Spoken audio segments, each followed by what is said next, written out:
আসসালামু আলাইকুম। চলে আসছি উর্মিলা কিচেন থেকে। আজকে এই মাছগুলো রান্নার জন্য নিয়ে নিয়েছি। এগুলো ছিল কই মাছ, অনেক বড় বড় কই মাছগুলো। এগুলোর মধ্যে এখন আমি কিন্তু লবণ, মরিচ আর হলুদের গুঁড়া দিয়ে মাখিয়ে নিব। এই মাছটা আমি ভাজি করে তারপর রান্না করব। মাছগুলো আমি একটাকে 2 পিস 3 পিস করে নিয়েছি। এখানে মাত্র দুইটাই কিন্তু 1 কেজি হয়ে গিয়েছিল।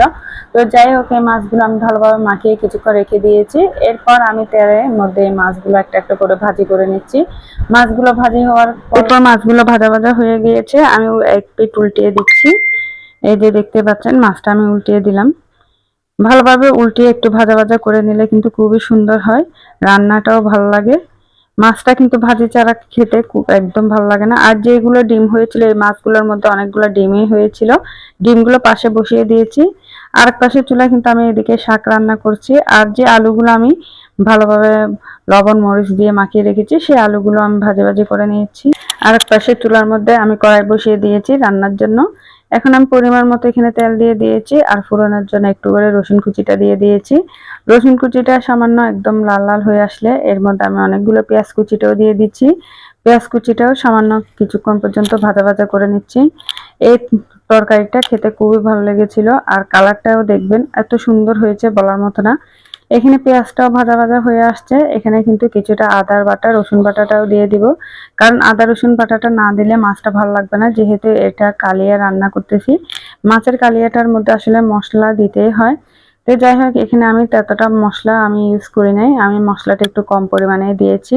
আর কয়েকটা কাঁচামরিচ ফালি করে দিয়ে দিলাম।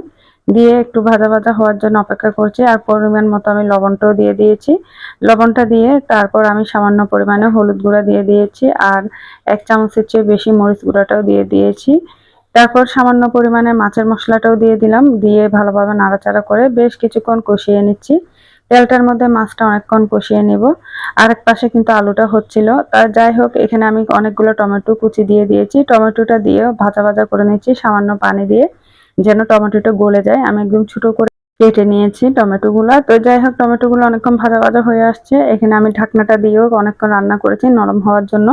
এরপর আলুটাও দিয়ে দিয়েছি। আলুটা দিয়ে বেশ কিছুক্ষণ নাড়াচাড়া করে আলুটা আমি কিছুক্ষণ ঢাকনাটা দিয়ে কষিয়ে নিব, যেন নরম হয়ে যায়।